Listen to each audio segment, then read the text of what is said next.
RCB victory parade పెను విషాదాన్ని నింపింది. బెంగళూరు చిన్నస్వామి స్టేడియం దగ్గర జరిగిన తొక్కిసలాట ఘటనపై ప్రభుత్వం విచారణ చేపట్టింది. తొక్కిసలాటపై సీఎం సిద్ధరామయ్య న్యాయ విచారణకు ఆదేశించారు. 15 రోజుల్లో నివేదిక ఇవ్వాలని కమిషన్ను ఆదేశించారు. మరోవైపు మృతుల కుటుంబాలకు 10 లక్షల రూపాయల చొప్పున ఎక్స్గ్రేషియా, క్షతగాత్రులకు 50,000 ఆర్థిక సాయం ప్రకటించారు. 18 ఏళ్ల తర్వాత ఆర్సీబీ టీం ఐపీఎల్ టైటిల్ను గెలుచుకోవడంతో ఫ్యాన్స్ పెద్ద ఎత్తున సంబరాలు జరుపుకున్నారు.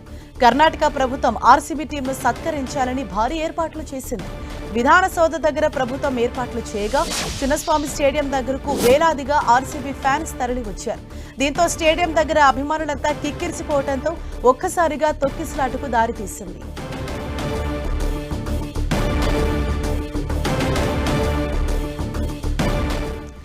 ఇదే విషయంపై మరింత సమాచారాన్ని మా ప్రతినిధి గోపి మనకు అందిస్తారు. గోపి, నిన్న జరిగినటువంటి ఈ తొక్కిసలాట ఘటనలో ఎంతమంది మృతి చెందారు? మరోవైపు అక్కడ ఎటువంటి యాక్షన్ తీసుకోబోతుంది కర్ణాటక ప్రభుత్వం? హరీష, గెలుపు సంబరాలు జరుపుకోవాలనుకుంటున్న కర్ణాటక ప్రభుత్వానికి ఈ యొక్క ఘోర ప్రమాదం అనేది కూడా తీవ్ర దిగ్భ్రాంతి కల్పించిందని చెప్పొచ్చు. అభిమానుల పేరింతలు కోలాహలంతో సందడిగా ఉన్న ప్రాంగణాలంతా కూడా ఒక్కసారిగా ఆర్తనాదాలతో నిండిపోయిన పరిస్థితి ఉంది. 18 ఏళ్ల సుదీర్ఘ నిరీక్షణ తర్వాత ఐపీఎల్ టైటిల్ ని రాయల్ ఛాలెంజ్ బెంగళూరు గెలుచుకోవడం జరిగింది. జట్టు విజయోత్సవాలకు అధిక సంఖ్యలో అభిమానులు రావడంతో బెంగళూరులోని చిన్న స్టేడియం వద్ద ఒక్కసారిగా కూడా తోపులాట జరిగింది.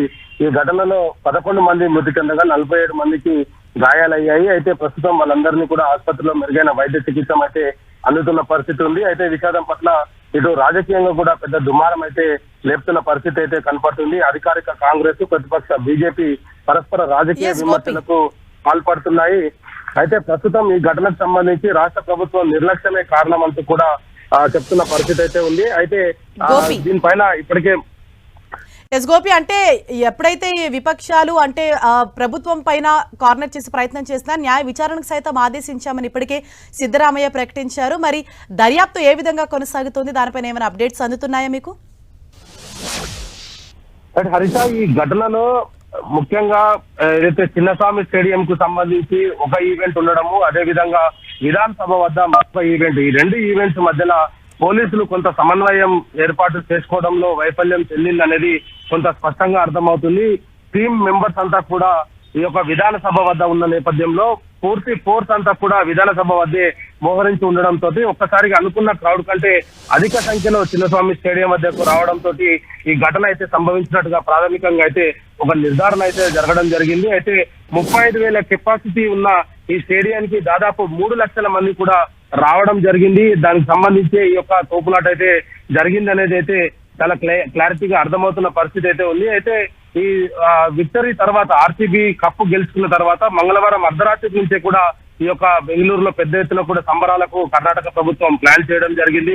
ఆర్సీబీ జట్టు ఆ హోమ్ గ్రౌండ్ లో అభిమానుల సమక్షంలో ఆనందాన్ని పంచుకోవాలంటూ కూడా కర్ణాటక ప్రభుత్వం అన్ని రకాల ఏర్పాటు కూడా చేయడం జరిగింది. దానికి సంబంధించి కూడా అనేక ఏర్పాట్లు చేశారు. ఇటు ప్రత్యేక విమానంలో బెంగళూరుకు తీసుకురావడం కావచ్చు, అదేవిధంగా విధాన సభ వద్ద వాళ్ళందరికీ కూడా సన్మాన కార్యక్రమము చిన్నస్వామి స్టేడియంలో అభిమానుల మధ్య ఈ యొక్క ఐపీఎల్ కప్పును ప్రదర్శిస్తూ అందరికీ కూడా థ్యాంక్స్ చెప్పే ఈ యొక్క కార్యక్రమాన్ని అయితే ఏర్పాటు చేయడం జరిగింది. అయితే దీంట్లో నియంత్రించడంలో కొంత లోపం అయితే చాలా స్పష్టంగా కనపడుతుంది. ఎక్కడికక్కడ క్రౌడ్ పెరిగిపోతున్న సమయంలో అంటే 36,000 వరకు మాత్రమే ఈ యొక్క స్టేడియం కెపాసిటీ అని తెలిసిన తర్వాత వివిధ ప్రాంతాల నుంచి వచ్చే అభిమానులను కట్టడి చేయడంలో కర్ణాటక పోలీసులు కొంత వైఫల్యం చెందారు. అయితే ఉదయం నుంచి కూడా కర్ణాటక పోలీసులు మధ్యాహ్నం 3 నుంచి రాత్రి 8 గంటల వరకు ఆ రూట్స్ అన్ని కూడా పూర్తిగా మూసివేస్తున్నామంటూ కూడా ప్రకటన జారీ చేయడం జరిగింది. అయినా ప్రకటన జారీ చేసినప్పటికీ దానికి తగ్గట్టుగా కూడా ఏర్పాట్లు చేయలేదన్న విమర్శలు అయితే ప్రస్తుతం వినిపిస్తున్న పరిస్థితి ఉంది. అయితే ప్రణాళిక లోపం అనేది దీంట్లో చాలా స్పష్టంగా కనపడుతుంది. ఈ క్రౌడ్ పెరిగిపోతున్న నేపథ్యంలో వాళ్ళందరినీ కూడా కొన్ని కిలోమీటర్ల దూరం నుంచే వాళ్ళను నివారించవచ్చు, కానీ అటువంటి ప్రయత్నం ఏది కూడా పోలీస్ యంత్రాంగం చేయలేదు. కారణం విధాన సభ వద్ద ఉన్న మరొక ఈవెంట్ ఉండడంతో పోలీసులంతా కూడా అక్కడే మోహరించి ఉండడము, విఐపీలు వివిఐపీలు అంతా కూడా విధాన సభ వద్ద వస్తుండడంతో భారీ బందోబస్తు అక్కడ ఏర్పాటు చేయడం జరిగింది. అయితే ఈ ఘటనకు సంబంధించి 50,000 మంది పోలీసులను అక్కడకు మోహరించాము ఈ యొక్క బందోబస్తుకు సంబంధించి ఈవెంట్స్ కి అని చెప్పారు. కానీ 50,000 మంది ఎక్కడ ఉన్నారు అనేది కూడా ఒక ప్రశ్నగా అయితే మిగిలిపోయిన పరిస్థితి ఉంది. 36,000 కెపాసిటీ ఉన్న ఈ స్టేడియంకు 3 లక్షల వరకు రానిచ్చారంటే ఆ పరిస్థితి కొంత వైఫల్య పరిస్థితి అయితే చాలా స్పష్టంగా అర్థమవుతుంది Harish. Right, thank you Gopi.